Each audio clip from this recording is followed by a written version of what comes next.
వేయబడిన యేసుక్రీస్తు ద్వారానే మేము ఈ కార్యము చేసామని చెప్తే అక్కడ 3,000 మంది మారారు. ఎంతమంది? 3. దేవుడి వైపు చూడాలి, మనుషుల వైపు కాదు. నిజమే, వారి కుటుంబాన్ని నేను కల్లారా చూశాను, వారి ఇల్లును చూశాను. ఒకప్పుడు వారి పరిస్థితికి ఇప్పుడు వారి పరిస్థితికి ఎంతో వ్యత్యాసం కలిగింది. నిజంగా అప్పుడు ఖచ్చితంగా దేవుడి మందిరంలో నిలబడి చెప్తున్నా, తక్కువ చేయాలని కాదు, ఒక 100 రూపాయలు కానుక ఇవ్వాలంటే ఆలోచన చేసే కుటుంబం. కానీ ఈరోజు నేను ఖచ్చితంగా సాక్ష్యం ఇస్తున్నాను, వారు ప్రతి వారం వారు రాబడిలో వచ్చిన ఎంతో కొంత కానుక తెచ్చి దేవుడి మందిరంలో ఇస్తున్నారు. అది దేవుడు వారికి ఇచ్చిన కృప. ఏం చెప్పండి? అంచెలంచెలుగా హెచ్చిస్తున్నాడు. దేవుడు మనకి ఇచ్చిన ఈవులను బట్టి కాదు, దేవుణ్ణి బట్టి మనం ఏం చేయాలి? సంతోషించాలి. అర్థమవుతుందా? అట్టి కృప దేవుడు మనందరికీ దయచేయునుగాక. ఆమేన్. మంచిది, వాక్యంలోనికి వెళ్దాం. 43వ కీర్తనలో నుంచి క్లుప్తంగా కొన్ని విషయాలు ఈరోజు నేను మీతో పంచుకుంటాను. తర్వాత సహోదరుడు కేశవ్ వచ్చాడా? కేశవ్ రాలేదా? వస్తాడమ్మా. ఎక్కడికి వెళ్ళి? పనికి వెళ్ళాడా? స్వీట్కి అమ్మా. ఫస్ట్ ఆరాధన ముఖ్యం మనకి.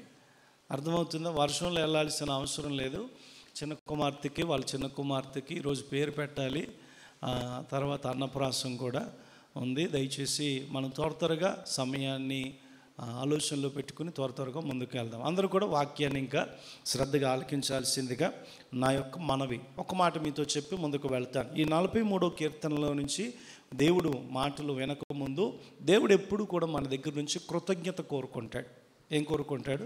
కృతజ్ఞత కోరుకుంటాడు. స్తుతించాలి. ఎప్పుడు మనం దేవుని ఏం చేయాలంటే స్తుతించే హృదయంతో ఉండాలి. అప్పుడు దేవుడు మన జీవితంలో గొప్ప కార్యాలని చేస్తాడు. స్తుతి అనేది గతము గురించి. స్తుతి అనేది ఎప్పుడు కూడా ఏంటంటే గతమునికి సంబంధించింది. అంటే మీకు అర్థం అవ్వాలంటే స్తుతి ఎందుకు చేయాలి అంటే దేవుడు మన జీవితంలో చేసిన ప్రతి కార్యమును బట్టి మనం దేవుణ్ణి ఏం చేయాలి? స్తుతించాలి. అది స్తుతి యాగము యొక్క ముఖ్య ఉద్దేశం. అర్థమవుతుందమ్మా? దేవుని స్తుతించడంలో ముఖ్య ఉద్దేశం ఏంటంటే ఈరోజు వరకు దేవుడు మనల్ని పోషించి సంరక్షించి కాపాడి మనందరినీ సజీవులుగా ఉంచి మనల్ని తన బిడ్డలుగా మనందరినీ దేవుని కుమారులుగా కుమార్తెలుగా స్వీకరించటం కోసం ఆయన తన రక్తాన్ని ధారపోసాడు. ఆమేన్. హల్లెలూయా. దేవుడు అలాంటి దేవుణ్ణి కలిగి ఉండటం మనకెంతో ఆశీర్వాదం. అందుకే కృతజ్ఞత ఉండాలి. రెండోది, భవిష్యత్తు కోసం మనం ఏం చేయాలంటే ప్రార్థన చేయాలి. గతం కోసం స్తుతించాలి, భవిష్యత్తు కోసం ఏం చేయాలంటే ప్రార్థించాలి. మరొకసారి నేను చెప్తున్నా, మన జీవితంలో జరిగిపోయిన గతం గురించి దేవుణ్ణి ఏం చేయాలి? స్తుతించాలి. మన భవిష్యత్తు గురించి మనం ఏం చేయాలంటే దేవుణ్ణి ప్రార్థన చేయాలి. దేవుడి సన్నిధిలో మనం ఏం చేయాలి? ప్రార్థన చేయాలి. ప్రార్థించే వారంగా మనము ఉండాలి. ఈ కీర్తనలో ప్రాముఖ్యంగా విడుదల కోసం చేసిన ప్రార్థన కనిపిస్తుంది. ఏంటి? దీని గురించి? విడుదల గురించి చేసిన ప్రార్థన కనపడుతుంది. ఈరోజు కూడా మనుషులమైన మనం, అప్పుడు ఆ కీర్తనకారుడు కోరాహు కుమారులు ఈ కీర్తన రాశారు. వాళ్ళు ఏ విషయంలో బంధించబడ్డారో మనకు తెలియదు, పూర్తిగా సమాచారం మనకి మాత్రము లేదు. అయితే తన ప్రాణము కుంగిపోయింది, తన సమస్యలో ఉన్నాడు, తన ఇబ్బందుల్లో ఉన్నాడు.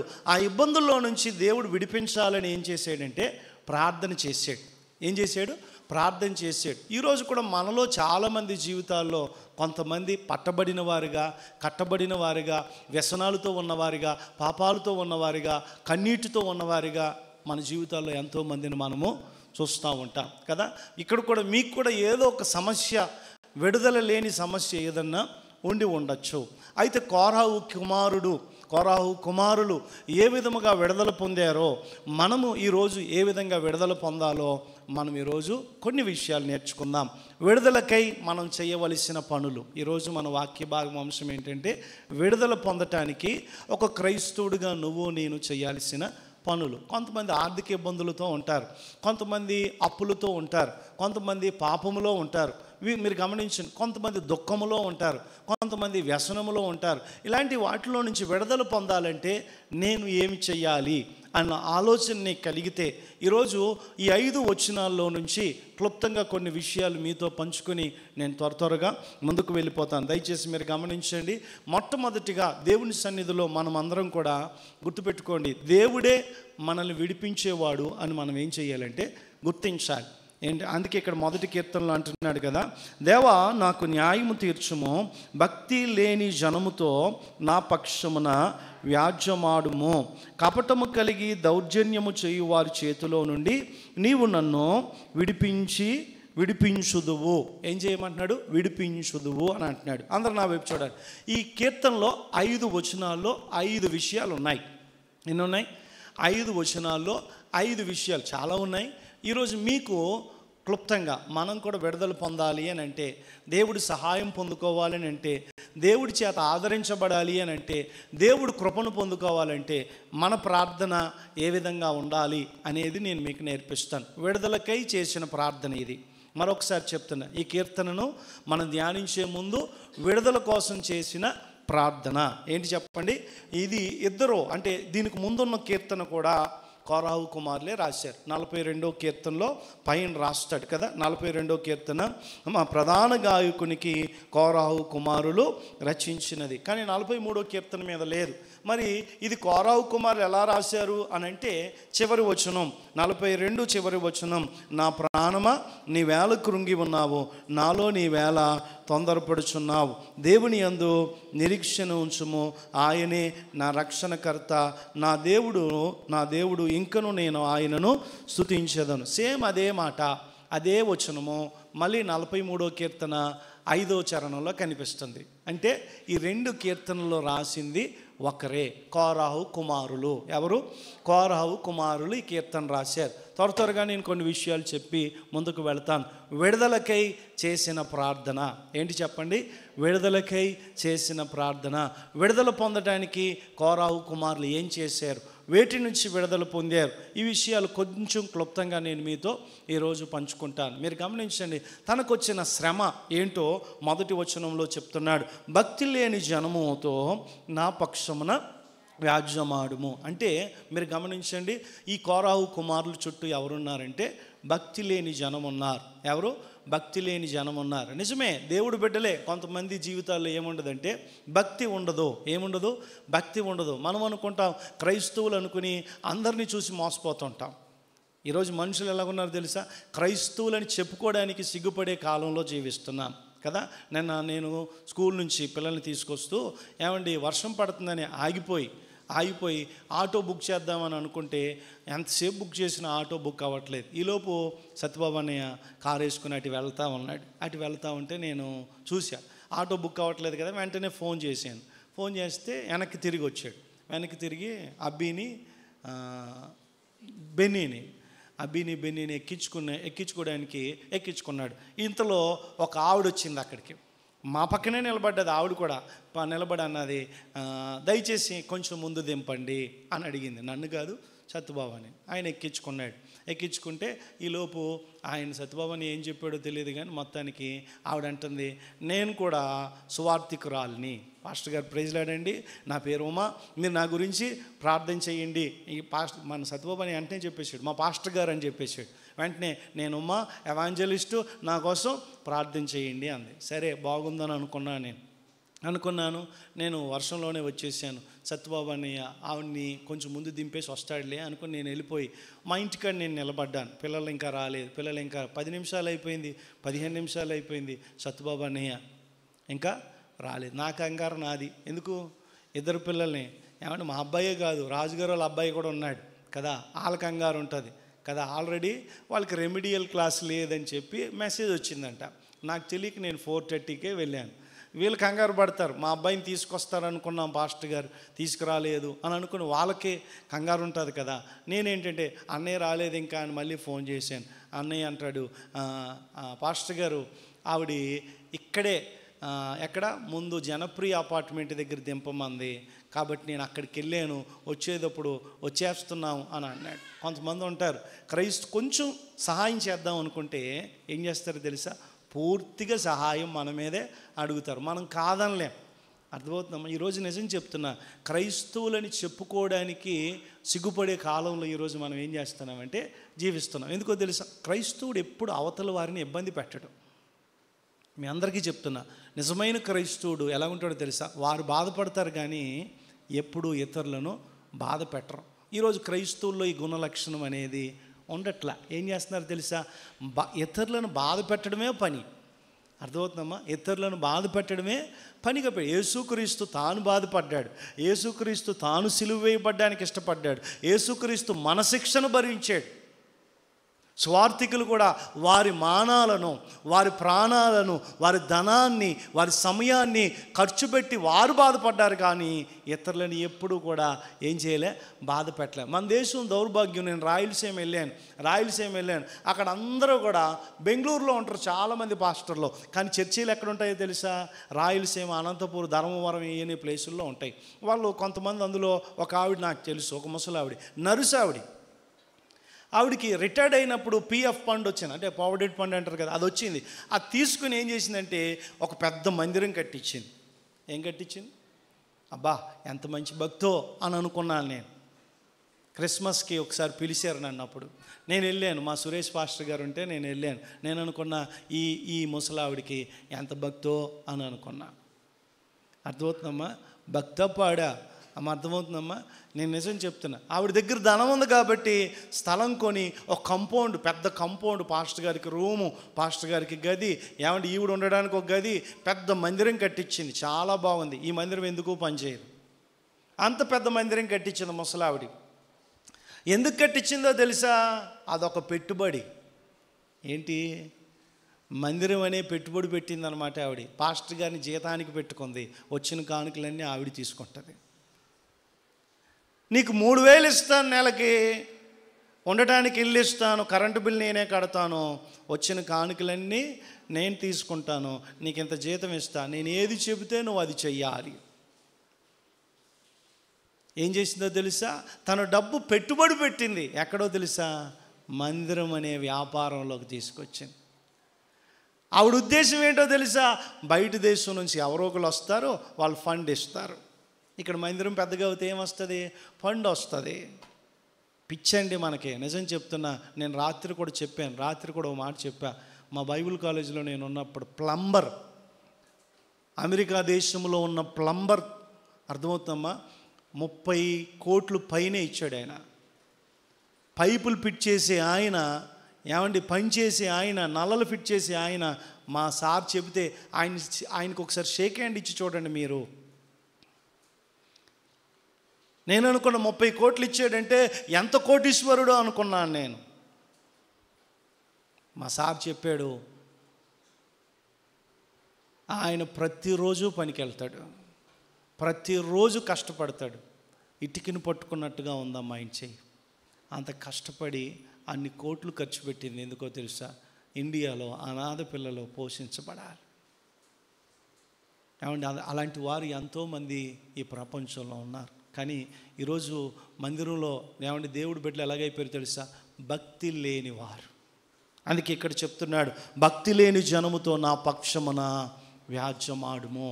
ఈ మొదటి వచనంలో నాకు కనిపించిన మాట, అయ్యా నువ్వు నాకు సహాయం చెయ్యి అని అడుగుతున్నాడు. మొదటి మాట నేను చెప్తున్నా, దేవుడు సహాయాన్ని కోరాడు. ఏం కోరుకుంటున్నాడు? నేను ఇబ్బందుల్లో ఉన్నాను, నేను కష్టంలో ఉన్నాను, నాకు నీ సహాయం కావాలి. ఎవరి సహాయం? అందరు చెప్పాలి. ఏ సహాయం? దేవుడి సహాయం. దేవుడు బిడ్డలారా, దేవుడి సహాయాన్ని మనం కోరుకోవడానికి ఎప్పుడన్నా ప్రార్థన చేసామా? మనం ఏమనుకుంటాం తెలుసా? ఇబ్బందుల్లో ఉన్నామనుకోండి, ఏమని ప్రార్థన చేస్తాం? ఈ ఇబ్బంది తీసేయి ప్రభువా, ఈ కష్టాన్ని తీసేయి నాయనా అని ప్రార్థన చేస్తాం. మన ప్రార్థన ఎలాగుంటుంది కదా, అవునా కదా? కానీ ఎప్పుడన్నా మీరు ఇబ్బందుల్లో ఉన్నప్పుడు ఇలాగ ఎప్పుడన్నా ప్రార్థన చేశారా? ప్రభా నీ సహాయం నాకు కావాలి నాయనా ఈ ఇబ్బందులు ఎదుర్కోవడానికి. ప్రార్థన చేశారా? చాలా వ్యత్యాసం కదా కోరావు కుమారుల ప్రార్థనకి మన ప్రార్థనకి వ్యత్యాసం. అందుకే చివరి లైన్లో అంటాడు చూడండి, అక్కడ అంటాడు, దౌర్జన్యము చేయువారి చేతిలో నుండి నన్ను విడిపించుము. విడిపించుము అనే మాట నువ్వు సహాయం చేయి. ఎవరిని అడిగాడు? మనుషుల్ని అడిగాడా? చెప్పాలి. మనుషుల్ని అడిగాడా? నీ సహాయం నాకు కావాలి. ఏం కావాలి? దేవుడి సహాయం కోసం ఎప్పుడైనా మీరు ప్రార్థన చేశారా? దేవుడు బిడ్డలారా మీరు గమనించండి, మన దేవుడు సహాయకర్త, ఆయన సహాయం చేసే దేవుడు. యథార్థంగా చెప్తున్నాను ఈ మాట. దేవుడు సహాయం చేసే దేవుడు. మీకు ఒక మాట చెప్పి చూపించిన, మన దేవుడు తండ్రి, కుమార, పరిశుద్ధాత్మ దేవుడు అని అంటాం కదా. మన దేవుడు తండ్రి, కుమార, పరిశుద్ధాత్మ దేవుడు, త్రియేక దేవుడు. ముగ్గురు దేవుళ్ళు కాదు. మళ్ళీ అర్థమవుతుందమ్మా? ముగ్గురు దేవుళ్ళు కాదు, ఒకడే.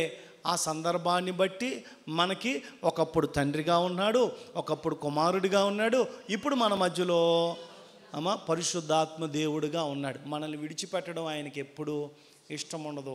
పాత నిబంధన అంతా చూస్తే ఆయన మనకి తండ్రిగా ఉన్నాడు. అర్థమవుతుందమ్మా? కొత్త నిబంధనలో చూస్తే ఆయన మనకి కుమారుడిగా ఉన్నాడు.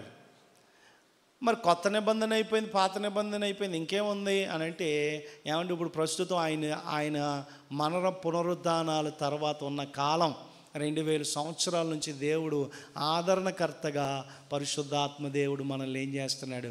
నడిపిస్తున్నాడు. మనల్ని ఒప్పింపజేస్తున్నాడు, పాపాలను ఒప్పింపజేస్తున్నాడు, మనల్ని ధైర్యపరుస్తున్నాడు, ఆదరిస్తున్నాడు, మన కొరకు విజ్ఞాపన చేస్తున్నాడు. ఈయన ఎలా సహాయం చేస్తున్నాడో క్లుప్తంగా ఒక 2-3 వచనాలు నేను చదివించి త్వరగా ముందుకు వెళతాను. కీర్తన 54వ కీర్తన 4వ వచనం. 54వ కీర్తన చూడండి, 4వ వచనం చదువుదాం. ఇదిగో దేవుడే నాకు సహాయకుడు, చూడండి, ప్రభువే నా ప్రాణమును ఆదరించువాడు. చాలండి. ఇక్కడ ప్రభువు ఇదిగో దేవుడే నా సహాయకుడు అని అంటున్నాడు. అంటే తండ్రి అయిన దేవుడు సహాయకుడుగా ఉన్నాడు. అందరు నా వైపు చూడండి. మన దేవుడు పేరే సహాయకుడు, సహాయం చేసే దేవుడు. ఆమెన్. హల్లెలూయా. నలిగిన రెల్లును విరవని దేవుడు. ఆమెన్. దేవుడు బిడ్డలారా మనకు సహాయం చేస్తూ ఉన్నాడు. ఖచ్చితంగా నేను చెప్తున్నాను. ఏమండి, ఆగరు మామూలుగా మనం ఆలోచన చేస్తే గర్భవతి అని తెలుసుకొని ఏం చేసిందంట? సారమ్మను తక్కువగా మాట్లాడింది. ఏమండి, అంటే నిజంగా అప్పుడు వరకు ఇంట్లో పని ఆవిడే, ఎవరు? ఆగరు. కానీ సడన్గా ఈవిడ ద్వారా పిల్లలు కలుగుతాయని ఎప్పుడైతే అనుకుందో ఏమండి, అబ్రహాంకి ఇచ్చి పెళ్లి చేసేసింది. ఎవరు? నిజానికి కొన్నిసార్లు నేను అందరినీ అంటలేదు కానీ కొంతమంది స్త్రీలకి టైంలో ఒక్కొక్కసారి బుర్ర పని చేయదన్నమాట. బుర్ర అంటే తెలుసు కదా, మైండ్. నేను అందరికీ అని చెప్పను, కొంతమందికి, పురుషులకు కూడా ఖచ్చితంగా చెప్తున్నా. దేవుడి సన్నిధిలో జ్ఞానంతో మన కుటుంబాలు ఏం చేయాలి? కట్టుకోవాలి. దేవుడు వాగ్దానం చేసాడు, పిల్లలు ఇస్తానని చెప్పాడు లేదా? ఆగాలా లేదా? చెప్పరే, నోరు తెరండి. ఆగాలా లేదా? మనం దేవుడు ఇచ్చేదాకా ఆగం, దేవుడు సహాయం చేసేదాకా ఆగం. ఈవిడ సొంత జ్ఞానం, సొంత తెలివి ఉపయోగించేసి ఆగరు వలన నాకు పిల్లలు పుట్టేస్తారు అనుకుని అబ్రహాంకి ఇచ్చి పెళ్లి చేసి, అబ్రహాం ఇంకా తెలివైనోడు, మాట్లాడకుండా పెళ్లి చేసేసుకున్నాడట. ఎందుకే పిచ్చిదానా, నువ్వు ఉన్నావు కదా, సరిపోతావు నాకు అనాలే లేదా? చెప్పాలి, అనాలి. ఈ విషయంలో అబ్రహాముని మనం తప్పు పట్టచ్చు. ఎందుకో తెలుసా? ఎందుకు దేవుడు వాగ్దానం చేశాడు, ఇస్తానన్నాడు.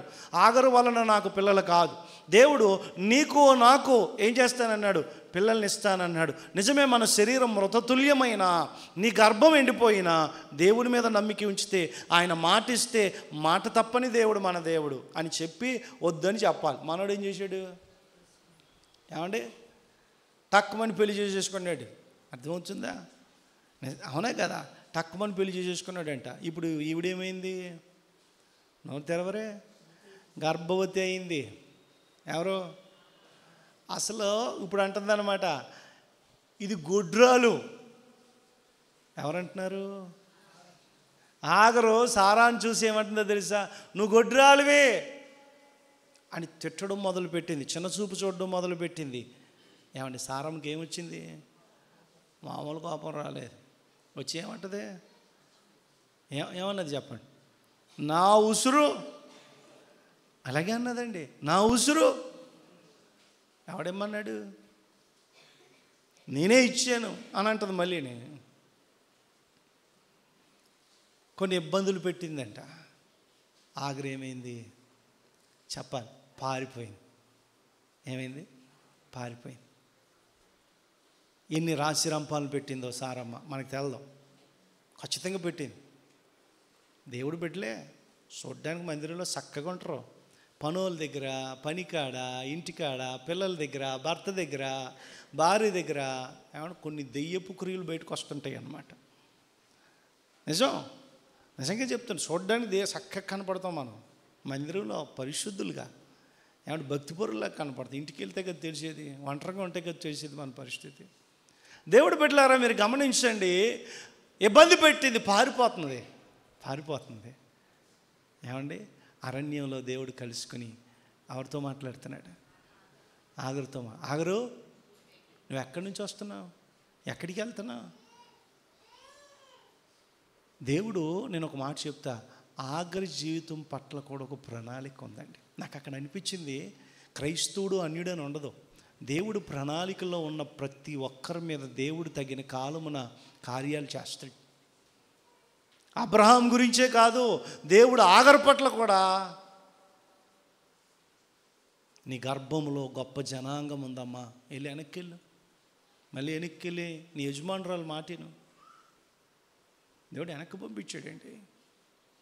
దేవుడు ఆగరికి సహాయం చేశాడు. ఖచ్చితంగా చెప్తున్నా, ఏమంటే దేవుడు మనకేం చేస్తాడంటే సహాయం చేసే దేవుడు. అందుకే అంటున్నాడు, తండ్రి అయిన దేవుడు ఏం చేశాడంట చెప్పాలి, నా దేవుడు నాకు సహాయకుడు అని అంటున్నాడు. చూడండి, ఎబ్రిల్కి రాసిన పత్రిక 13వ అధ్యాయం 6వ వచనం చదవండి. ఎవరన్నా 6వ వచనం త్వరగా. ఎబ్రిల్ రాసిన పత్రిక 13వ అధ్యాయం 6వ వచనం. చూడండి, కాబట్టి ప్రభు నాకు సహాయకుడు. ఇక్కడ ఎవరి గురించి చెప్తున్నారు? ఏమో మాకేం తెలుసు. ఎబ్రిల్ రాసిన పత్రిక 13వ అధ్యాయం 6వ వచనంలో ఎవరి కోసం చెప్పారు అని అంటే, యేసుక్రీస్తు కోసం. ఎవరి కోసం? అందరూ చెప్పాలి, ఎవరి కోసం?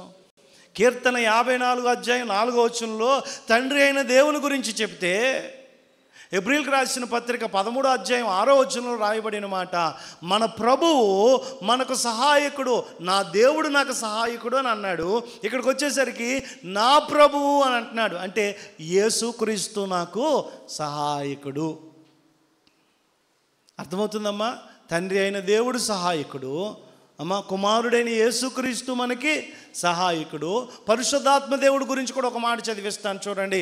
అమ్మా రోమిలకు రాసిన పత్రిక 8వ అధ్యాయం 26వ వచనం. రోమిలకు రాసిన పత్రిక 8వ అధ్యాయం 26వ వచనం త్వరగా చదువుదాం. అటువలే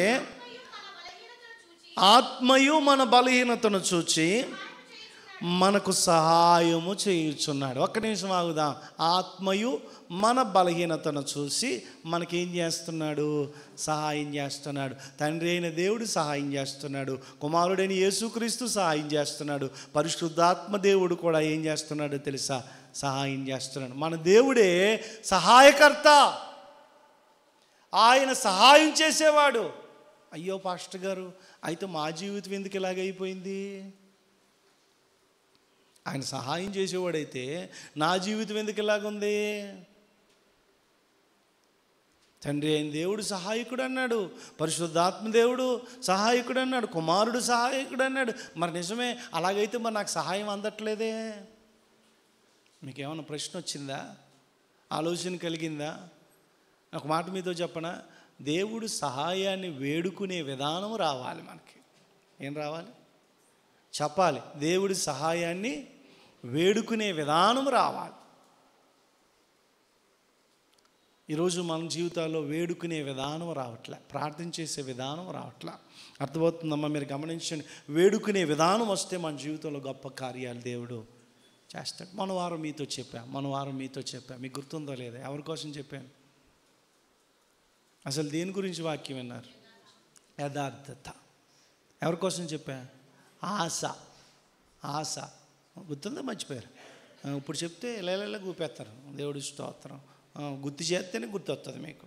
అదే డబ్బులు, తిండి, ఏమండి నిద్ర, ఎవరు గుర్తు చేయకపోయినా మీకు గుర్తు వచ్చేస్తే టైంకి తినేస్తారు, టైంకి పడుకుంటారు, అన్ని టైంకి ఉంటాయి. దేవుడి వాక్యం మాత్రం గుర్తు చేయాలి. దేవుడు ఇస్తాను ఎప్పుడు చెప్తా, వాక్యాన్ని ఎప్పుడూ మర్చిపోకూడదు, వాక్యాన్ని ఎప్పుడు మనము నెమరు వేసుకోవాలి. ఆదివారం ఆరాధనకి వెళ్ళేటప్పుడే పోయిన వారం ఏ వాక్యం విన్నాము?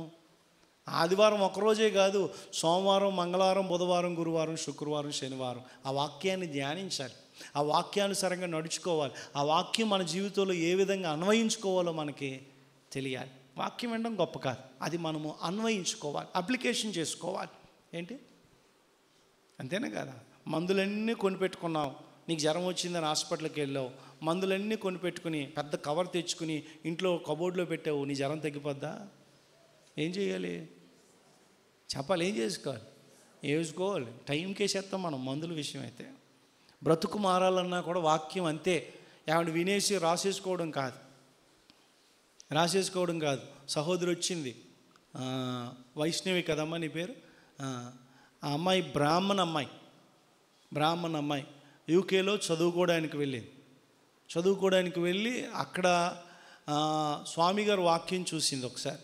ఆ తర్వాత మన వాక్యాలు వింటుంది. మొన్న నేను సోమవారం అనుకోండి, సోమవారమో మండేనమ్మా, మండే మాట్లాడా నేను. ఆ అమ్మాయి ఫోన్ చేసింది నాకు, అన్న నా పరిస్థితి ఇది, ఇలా ఉంది నా పరిస్థితి, ప్రార్థన చేయండి. మీ వాక్యాలు నేను వింటున్నాను. 2 సంవత్సరాల నుంచి వింటుందంట యూకేలో. మన వాక్యాలు 2 సంవత్సరాల నుంచి క్రమంగా వింటున్నాను. నాకు కొన్ని నేను చెప్పిన వాక్యాలే నాకు చెప్తుంది. అన్న మీరు పలానా రోజు ఇలా చెప్పారు, పలానా రోజు ఇలా చెప్పారు అని చెప్తుంది. నాకు విచిత్రం అనిపించింది. నేను మర్చిపోయాను కొన్ని. నిజమే, దేవుడు చిత్తం మన జీవితంలో నెరవేరుస్తాడు. ఈరోజు సనత్ నగర్ నుంచి పాపం వర్షంలో ఇక్కడికి మళ్ళీ యూకే వెళ్ళిపోతుంది, ప్రార్థన చేయించుకుందామని వచ్చిందనమాట. ఇంక 8 నెలలే వేసా ఉంది. దేవుడు తన చిత్తము నా పట్ల నెరవేర్చాలి. 32 సంవత్సరాలు ఆ అమ్మాయికి అలా కనిపించట్లేదు. దేవుడు స్తోత్రం. అలా కనిపించడం కూడా దేవుడికి మహిమమ్మ. నిజమే, అందరూ వయసు పెరిగిపోతుందని బాధపడతారు కదా. 32 సంవత్సరాలు వివాహం గురించి ప్రార్థన చేయండి. అర్థమవుతుందమ్మా? దేవుడు, నేను యథార్థంగా చెప్తున్నా, ఇక్కడున్న ప్రతి ఒక్కరి పట్ల ఒక ఉద్దేశాన్ని కలిగి ఉంటాడు. నిజంగా అది మనకి ఎప్పుడు బయలుపడుతుందంటే తగిన సమయమందు దేవుడు ఏం చేస్తాడంటే దాన్ని మనకి బయలుపరుస్తాడు. వాక్యం విని మర్చిపోవడం కాదు. ఆ అమ్మాయి చెప్పింది నాతో, విచిత్రం అనిపించింది. వాక్యం ఆన్లైన్లో విని నేను రాసుకుంటాను అన్నయ్య, పాస్టర్ గారు నేను రాసుకుంటాను. నిజమే, ఆ వాక్యం విని రాసుకోవడమే కాదు, దాన్ని ఏం చేయాలో తెలుసా? అన్వయించుకోవాలి, అప్లికేషన్ చేసుకోవాలి. అప్పుడే మన జీవితానికి అది దీవెనగా మారుతుంది. అంతేకాని వినేసామనంటే మనకి ఏ ప్రయోజనం ఉండదు. దేవుడు బిడ్డలారా, ఖచ్చితంగా నేను ఈ మాటలు చెప్పి త్వరగా ముందుకు వెళ్ళిపోతాను. దయచేసి గమనించండి, దేవుడు మనకు సహాయం చేసే దేవుడు. ఆత్మ కూడా మనకు సహాయం చేస్తుంది. ఎలా సహాయం చేస్తుంది అని అంటే అదే వచనంలో ఉంటుంది. మనము యుక్తముగా ప్రార్థన చేయడం మనకి రాదు కాబట్టి, అసలు మన గురించి మనం ప్రార్థన చేసుకోవడం మనకి రాదు. నేను ఇందాక చెప్పా, దేవుడు సహాయకర్తే. నీకు అడగడం వచ్చా? దేవుడి సహాయాన్ని పొందుకోవడం వచ్చా? మా నాన్నే, మా తమ్ముడు నేను డబ్బులు అడిగేవాళ్ళం చిన్నప్పుడు. మా తమ్ముడు డైరెక్ట్గా నాకు 5 రూపాయలు కావాలనేవాడు, రూపాయి కావాలనేవాడు, 2 రూపాయలు కావాలి. అప్పుడు అవి గొప్పే. నేనేం చేసేవాడిని తెలుసా? నీ ఇష్టం, సింపుల్. ఏంటి, ఎంత ఇస్తావో అయ్యి నీ ఇష్టం అని అనేవాడిని. ఆడికంటే ఎక్కువ నాకే ఇచ్చేవాడు. ఎందుకు? టెక్నిక్ అన్నమాట. అందుకే మా నాన్న అనేవాడు నన్ను చిన్నప్పుడు, నువ్వు దొరకని దొంగవరా అనేవాడు. తెలివి అన్నమాట. నిజమే, దేవుడి సన్నిధిలో మనం అడగడం రావాలి, వేడుకోవడం రావాలి. ఆశ ఏమంటే కూసీలు 10 లక్షల మంది వచ్చినప్పుడేమో ప్రార్థన చేశాడండి, వేడుకున్నాడు. ఏమన్నాడు తెలుసా? నీకంటే మాకు సహాయం చేసేది ఎవరు? చెప్పాలి. నీకంటే మాకు సహాయం చేసేది ఇంక ఎవరో లేరు. దినవృత్తాంతాల గ్రంథంలో ఉంది కదా, మళ్ళీ చూపించట్లే, టైం సరిపోదు మనకి. నీకంటే మాకు సహాయం చేసేది ఎవరో లేరని ప్రార్థన చేస్తే దేవుడు ఆ గొప్ప జనాంగము చేతిలో నుంచి విజయాన్ని ఇచ్చాడు. అదే ఆశ 16వ అధ్యాయం వచ్చేసరికి ఏమంటే ఎవరు వచ్చారు? పక్కనున్న చిన్న దేశం, ఎవరు? ఇశ్రాయేల్ దేశపు రాజు వచ్చాడు. మనోడు ఏం చేసాడంట?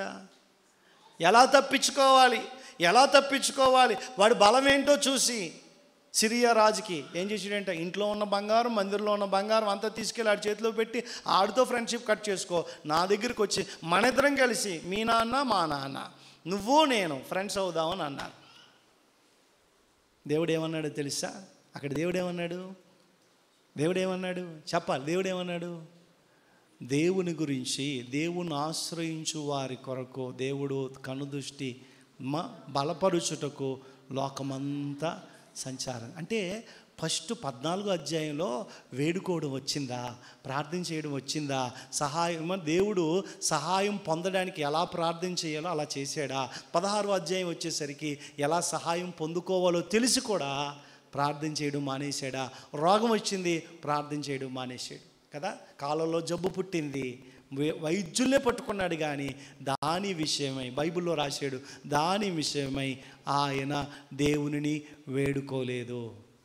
దేవుడు బిడ్డ, దేవుడు సహాయం చేస్తాడు, నీకు వేడుకోవడం వచ్చా? కోరాహు కుమారులు అంటారు, ఏమంటారో తెలుసా? మాకు నీ సహాయం కావాలి, ఈ కష్టములో నుంచి విడుదల పొందాలంటే నాకు నేనుగా బయటికి రాలేనయ్యా, నాకు నేనుగా బయటికి రాలేను, నాకు నేనుగా సహాయం చేసుకోలేను, కాబట్టి నువ్వు నాకు సహాయం చేయవా? మనుషుల సహాయం కాదు. ఏమని ప్రార్థన చేస్తున్నాడు? మనుషుల సహాయం కాదయ్యా, నాకు నీ సహాయం కావాలి. నాకు ఎవరి సహాయం? 5 విషయాలు ఉన్నాయన్న. మొదటి వచనంలో ఏం కనిపిస్తుందంటే సహాయం కొరకు చేసిన ప్రార్థన, దేవుని సహాయం. ఏంటి చెప్పండి? దేవుని సహాయం. రెండో వచనం దగ్గరికి వద్దాం. చూడండి, 43వ కీర్తన మీరు గమనించండి. రెండో వచనం నుంచి చదివి త్వరగా. నీవు నాకు దుర్గమైన దేవుడవో, నన్ను త్రోసివేసితివేమి. ఒక్క నిమిషం ఆగుదాం ఇక్కడ. నీవు నాకు దుర్గము అని అంటున్నాడు. దుర్గము అని అంటే నీవు నాకు బలమైన దేవుడవో. దుర్గము అంటే కోట, బలము. ఇదేం సూచిస్తుంది? బలం. నాకు నీ బలం కావాలి అంటున్నాడు. రెండవ మాట, ఎవరు బలం కావాలి చెప్పాలి? ఏ బలం కావాలి? దేవుడు బలం కావాలి. ఎప్పుడైనా మీరు ప్రార్థన చేశారా? ఇలాగే ఎప్పుడైనా మనం ప్రార్థన చేశామా? నీ సహాయం కావాలయ్యా, నీ బలం కావాలయ్యా అని మనం ప్రార్థన చేశామా? మనం ఏమని ప్రార్థన చేస్తాం తెలుసా? కారు కావాలయ్యా, ఇల్లు కావాలయ్యా చెప్పరే. మనం దేవుడు ముందు మన అవసరాలు పెడుతున్నాం, కానీ దేవుడు కావాలని ఎప్పుడన్నా ప్రార్థన చేశామా? దేవుడు సహాయం కావాలని ఎప్పుడన్నా ప్రార్థన చేశామా? నీ బలం కావాలని ఎప్పుడన్నా ప్రార్థన చేశామా? మన ప్రార్థన ఎలాగుంది? ఏమంటున్నాడు తెలుసా? నీవు నాకు దుర్గం అంటే నీవు నాకు బలమై ఉన్నావు, నీ బలం కావాలి నాకు. ఏమంటున్నాడు? నీ బలము కావాలి నాకు. త్వరగా కొన్ని విషయాలు చెప్తాను. ఇప్పుడు ఇందాక నేను చెప్పాను, మనకి దేవుడు సహాయం కావాలంటే వేడుకోవడం రావాలి. ఏం చేయాలి? దేవుణ్ణి వేడుకోవడం రావాలి. మా నాన్న ఎప్పుడు చెప్తాడు అనమాట, మన మాటలో, చిన్నప్పుడు చెప్పేవాడు, మన మాటలో గౌరవం ఉందనుకోండి, మన మాటలో వేడుకోవడం, అమ్మ అమ్మ అమ్మ అని అడుగుతారు కొంతమంది. ఎంత బాగా అడుగుతారు. ఎవరి కోసం పెట్టావు అని అంటే మనకేమొస్తుంది? పిల్లలు ఉన్నారు, ఏం కూర వండేవన్నారు, పప్పు వండే, చీ ఈ పప్పే వండుతావు ఎప్పుడు, డబ్బులు లేవా అని అన్నారు అనుకోండి పిల్లలు, మనకేమనిపిస్తుంది చెప్పరే? నువ్వేమన్నా డబ్బులు దాచేవని లాగిపెట్టి 2 లెంపకాయలు కుట్టేయాలి అనిపిస్తుంది. నిజం. వీళ్ళు ఇయ్యో డబ్బులు మన దగ్గర దాచినట్టు పిల్లలు, వాళ్ళ కోసమే మనం బ్రతుకుతున్నట్టు. వంట చేయవా, టిఫిన్ పెట్టవా, చికెన్ వండవా, మటన్ వండవా అని అంటారు వీళ్ళు. నిజం. కొంతమంది పిల్లలు ఇంట్లో అంతే. దేవుడు బిడ్డలారా మీరు గమనించండి, దేవుడు మనకు కృపనిచ్చాడు. అర్థమవుతుందమ్మా? దేవుడు బలం మనకు కావాలని ఏం చేయాలి? ప్రార్థన చేయడం రావాలి. మీకు త్వర కొన్ని విషయాలు చెప్పే ముందు, బలం కావాలంటే ఏం చేయాలి? దేవుడు బలం పొందుకోవాలంటే ఏం చేయాలి? నేను ఇందాక చెప్పా, మనం దేవుడి సహాయం కావాలంటే వేడుకోవడం రావాలని చెప్పా. ఇప్పుడు దేవుడు మనకు బలముగా ఉండాలి అని అంటే మనం ఏం చేయాలో 3 విషయాలు క్లుప్తంగా చెప్పి త్వరగా ముందుకు వెళ్ళిపోతాను. దానియేలు గ్రంథం 11వ అధ్యాయం 32వ వచనం మీరు గమనించండి. దానియేలు గ్రంథం 11వ అధ్యాయం 32వ వచనం చదువుతారు ఎవరైనా? చదవండి అమ్మ, ఎవరైనా పర్లేదు. అమ్మ 12:32 చదవమ్మా. 12 దేవుణ్ణి ఎరుగువారు అదేనా? చదువమ్మా 32, 11:32. అందుకు అతడు ఇచ్చకపు మాటలు చెప్పి నిబంధనను అతిక్రమించు వారిని వశపరుచుకొనును. చూడండి, అయితే తమ దేవుణ్ణి ఎరుగువారు బలము కలిగి గొప్ప కార్యములు చేసేదారు. తమ దేవుణ్ణి ఎరిగి, ఏమండి, తమను దేవుణ్ణి ఎరుగువారు ఏం చేస్తారంట? గొప్ప కార్యములు చేస్తారు. దేవుడు బిడ్డ, దేవుడి గురించి నీకేం తెలుసు? దేవుణ్ణి ఎరుగుదువా? రాయబడిన మాట, దేవుణ్ణి ఎరుగువారు బలము కలిగిన వారు. ఎవరు? అందరు చెప్పాలి. ఎవరిని ఎరిగిన వారు? దేవుణ్ణి ఎరిగిన వారు బలము కలిగిన వారు అంటున్నాడు దానియేలు. అంటే దేవుణ్ణి ఎరగాలి మనం. దేవుడి గురించి నీకేం తెలుసు? కొంతమందికి ఏం తెలుసు అంటే జబ్బులు ఒక్కటే తగ్గిస్తాడు కదా. ఏమండి, ప్రతికూల పరిస్థితులు మన జీవితంలో వెంటాడుతున్న దేవుణ్ణి ఆరాధించడం మానకూడదు. నువ్వు దేవుణ్ణి ఎరిగి ఉన్నావు. షడ్రక్, మేషక్, అబద్నిగోలు దేవుడి గురించి ఎరిగారు. ఏమని ఎరిగారో తెలుసా? మా దేవుడు ఈ అగ్నిగుండము నుండి తప్పించుటకు సమర్థుడు. వాళ్ళకి ఏం తెలుసో తెలుసా? అరే రాజు ఎలాగే అంటున్నారు, ఒరే నెబుకద్నెజరు, దీని గురించి చింత, బాధ కానీ దుఃఖం కానీ ఏమి, నువ్వు చంపేస్తావన్న బాధ నాకు లేదంటున్నాడు. అవునా? రాజు కోపం వస్తుందా రాదా? చెప్పరే. రాజుని పేరు పెట్టి పిలిస్తే, రాజుని అసలు ఎవరైనా పేరు పెట్టి పిలుస్తారా? చెప్పాలి. కేసీఆర్ గారు, కల్వకుంట్ల చంద్రశేఖర్ రావు అని ఎవరైనా అంటారా? ఏమంటారు? కలెక్టర్ అయినా ఏమంటాడు? సార్ సార్ సార్ సార్ అంటాడు. అంతేనే కాదు? అంతేనే కదా? చెప్పండి అమ్మ. సీఎం గారు, మాజీ సీఎం గారు కదా, వీళ్ళు భయపడరా?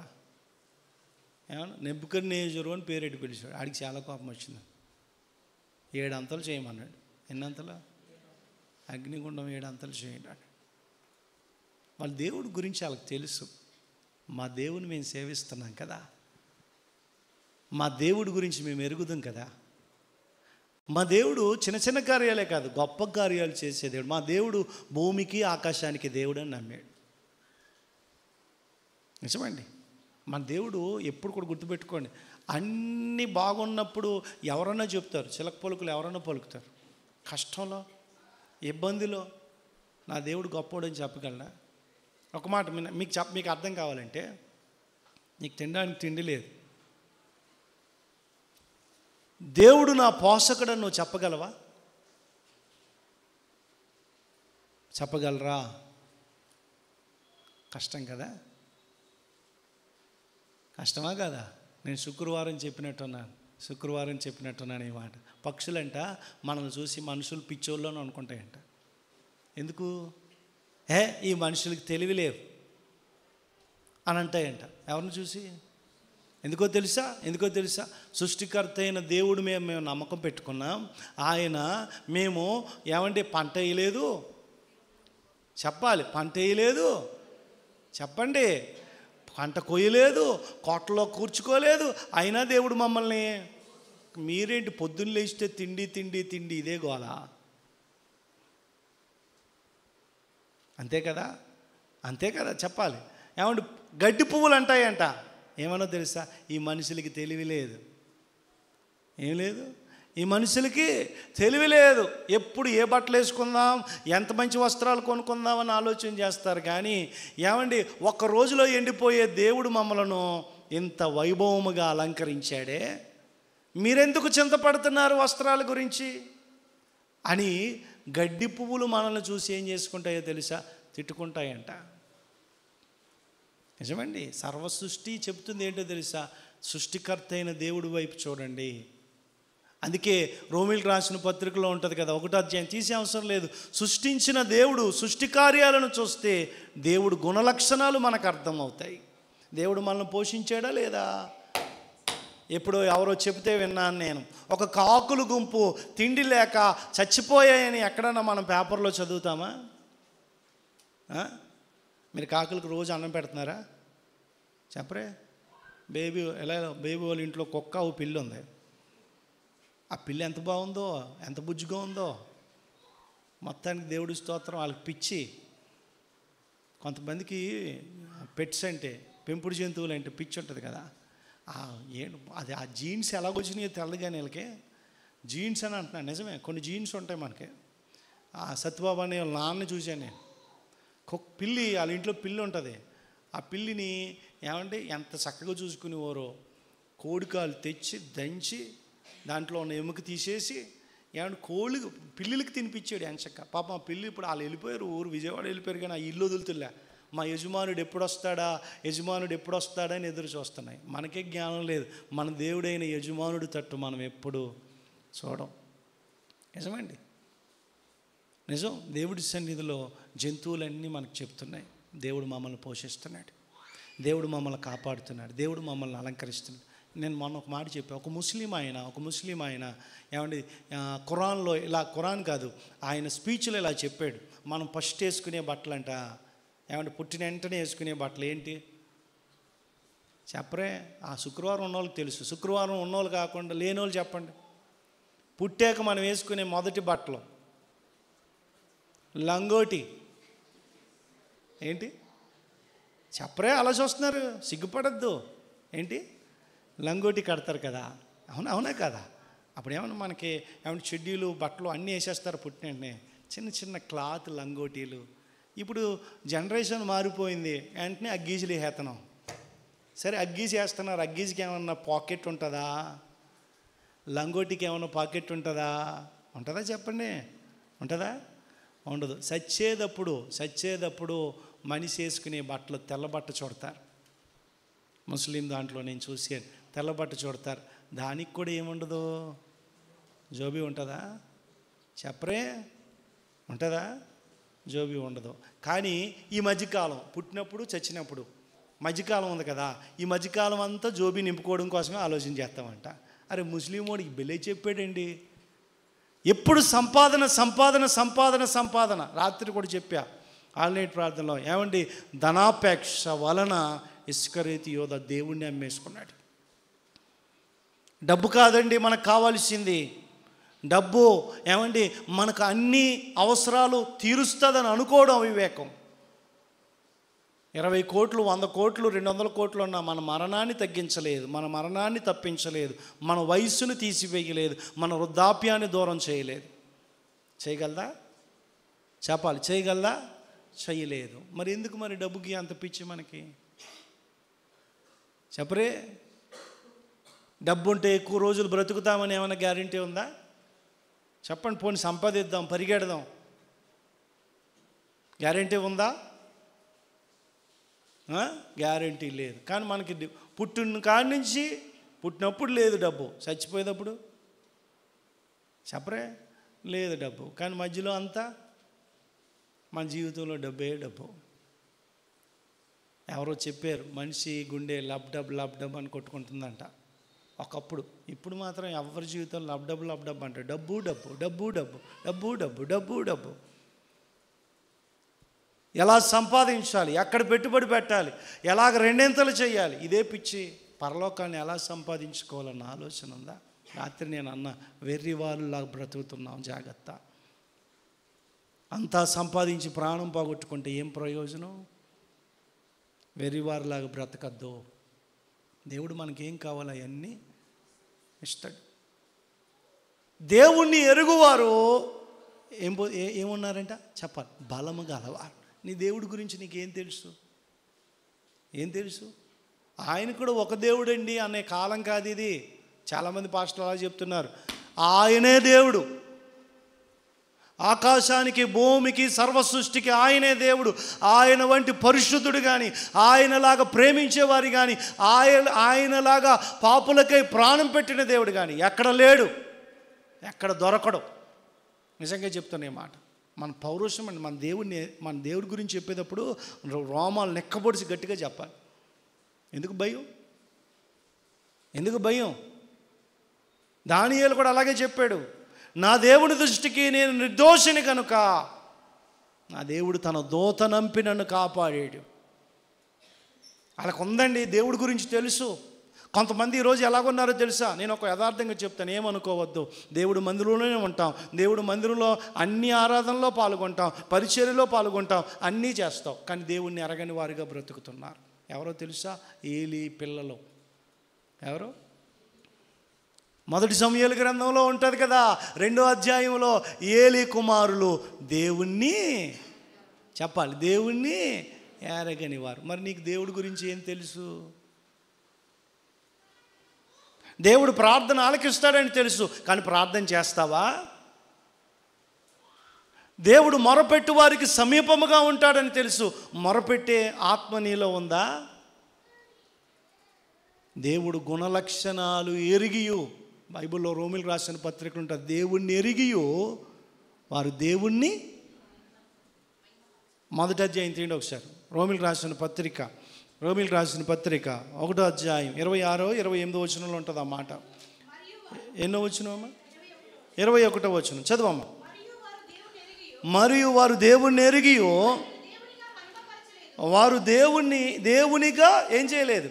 మహిమపరచలేదు, కృతజ్ఞతాస్తుతులు చెల్లింపలేదు, కానీ తమ వాదముల యందు ఏమయ్యారంట? వ్యర్థులయ్యారు. లోకాన్ని చూస్తున్నారు, లోకంలో వాటిని చూస్తున్నారు, కానీ దేవుణ్ణి ఎరిగి దేవుణ్ణి మహిమపరిచే అలవాటు లేదు, దేవుని స్తుతించే మనసు లేదు. స్తుతించకుండా ఉండగలమా? రాత్రి నేను చెప్పా, గర్భవాసినైనది మొదలుకొని, అయ్యా నాకు సహాయకుడవు నువ్వే, నిన్ను నిత్యము స్తుతిస్తాను. ఏమన్నాడు దావీదు? నిత్యము స్తుతిస్తాను. ఎంత బాగుంది మాట. మన జీవితంలో ఆయన స్తుతించుకొని ఉండగలమా? స్తుతిస్తే మన జీవితంలో కార్యాలు జరుగుతాయని తెలిస్తే స్తుతించకుండా ఉంటామా? ఈరోజు నేను యథార్థంగా చెప్తున్నా. మొదటి మాట, బలం పొందుకోవాలంటే దేవుణ్ణి ఎరగాలి. ఏం చేయాలి? దేవుని గురించి తెలుసుకోవాలి. తెలుసుకోవాలంటే ఏం చేయాలి?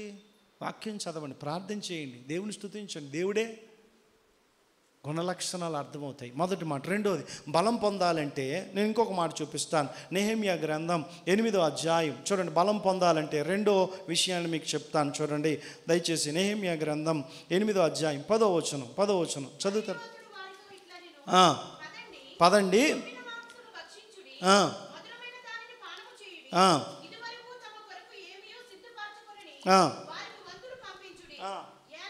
ఏలయనగా ఈ దినము మనం ప్రభువునకు ప్రతిష్టమాయను, మీరు దుఃఖపడకుడి, యెహోవా యందు ఆనందించటము వలన మీరు బలము పొందుదురు. ఏం చేయాలి? దేన్ని బట్టి చెప్పాలి? దేన్ని బట్టి ఆనందించాలి?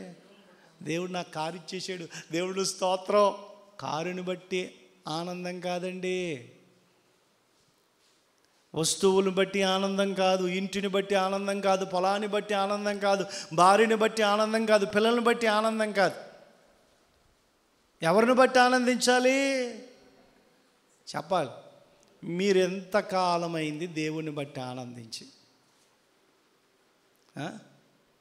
చెప్పరే? మంచి ఫోన్ కొనుక్కున్నారు, ఆనందం వస్తుందా? అలా చూస్తున్నారేంటి? వస్తుందా రాదా? మంచి బిర్యానీ తిన్నారు, మంచి భోజనం చేశారు, ఆనందమా? నాకు ఆ మాట ఎప్పుడు చెప్పినా యేసయ్య గారికి గుర్తొస్తా. తిన్నంతసేపు ఉండదంట అరగపోతే, తిన్నంతసేపు మంచి భోజనం చేసాం, అరగలేదు. మన కడుపు, మన డైజెషన్ సిస్టమ్ ఏంటంటే, ఒకవేళ కడుపుకు పడలేదు అనుకోండి బయటికి తోసేస్తుందంట.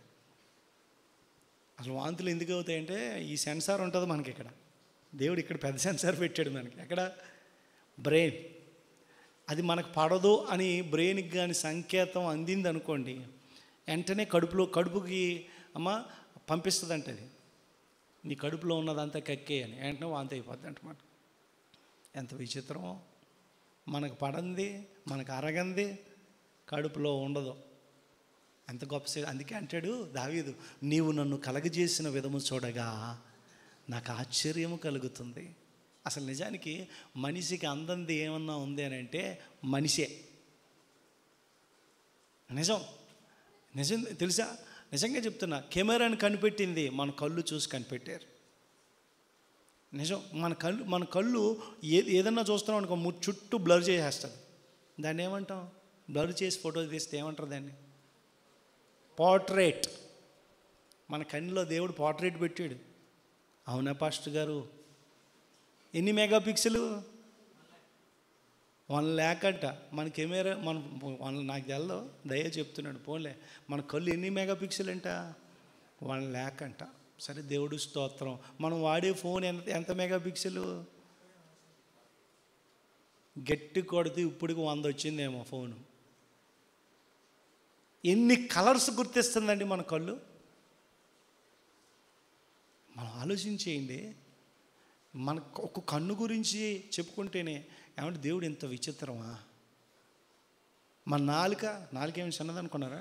ఆ సొత్తు ఇంతే ఉంటుంది, నరం మాత్రం నరం లేదంట. కానీ ఏం మాట్లాడాలో తెలుసు, ఏం మాట్లాడకూడదో తెలుసు, ఎవరిని మాటలతో గుచ్చేయచ్చో తెలుసు, పొడిచేయచ్చో తెలుసు, చంపేయచ్చో తెలుసు. దేనికి? అయ్యో అంతే చిన్నది. దీనికి ఎన్ని రుచులో. మన ఉప్పాడు వెళ్ళినప్పుడు చెప్పాను, కాకినాడ వెళ్ళినప్పుడు చెప్పా, నాలుకే ఎంతే ఉంటుంది. దానికి ఎన్ని రుచులు పెట్టినా ఇంకా కావాలి, ఇంకా కావాలి. Continental food, Chinese food, Arabian food ఉన్నాయా లేవా? ఎన్ని రకాల ఫుడ్లు పెట్టినా ఈ నాలుగు మాత్రం తృప్తి. అసలు ఆలోచించేయండి, కడుపుకు రుచి ఉంటుందా? ఆకలికి రుచి ఉంటుందా? రుచి దేనికి? నాలుకే. అసలు మనం ప్రయాసపడేదంతా ఈ చిన్న నాలుగు గురించి. ఇన్ని రుచులు.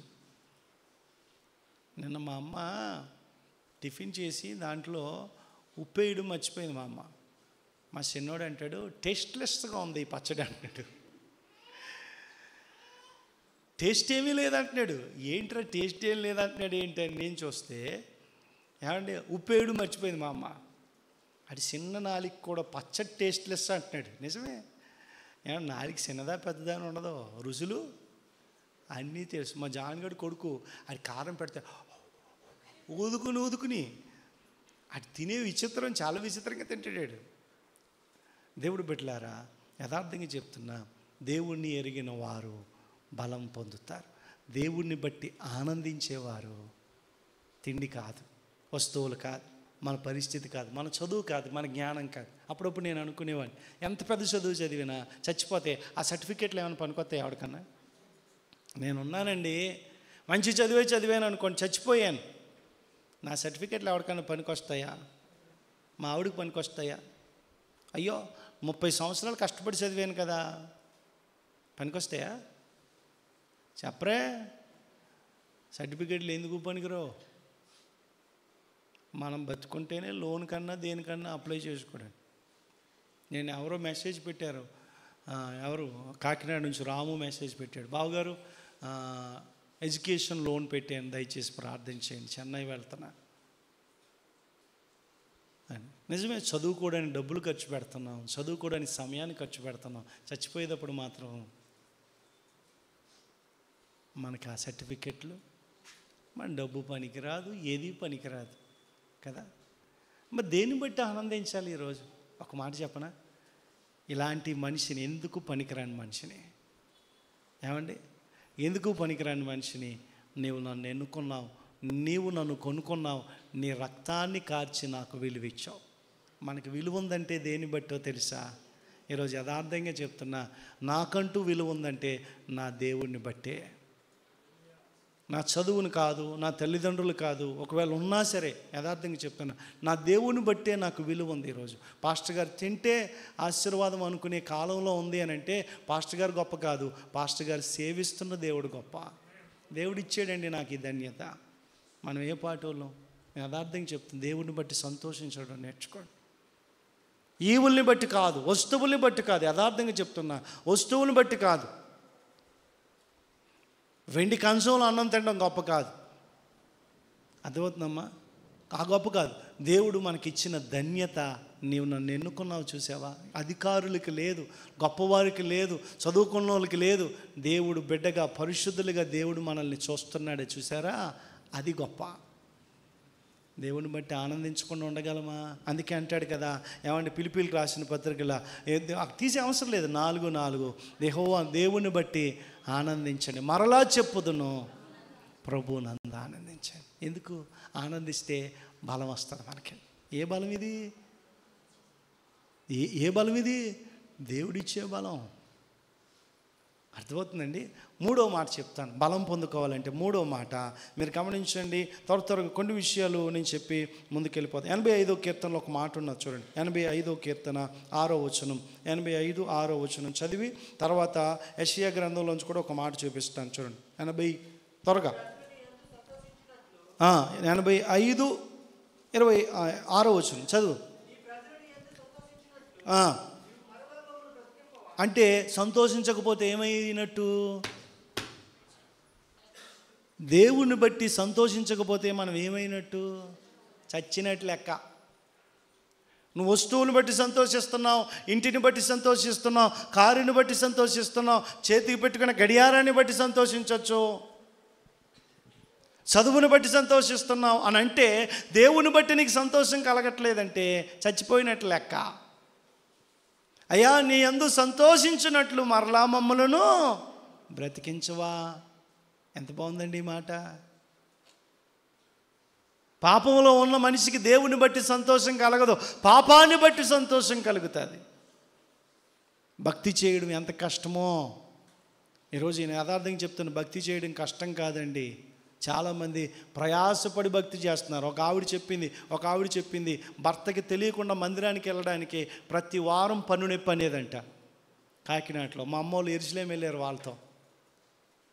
వెళ్ళారు. ప్రతి వారం పన్ను నొప్పి అనేదంట. ప్రతి వారం ఏమండి హాస్పిటల్కి వెళ్తున్నానని చెప్పి హాస్పిటల్కి వెళ్ళేదంట.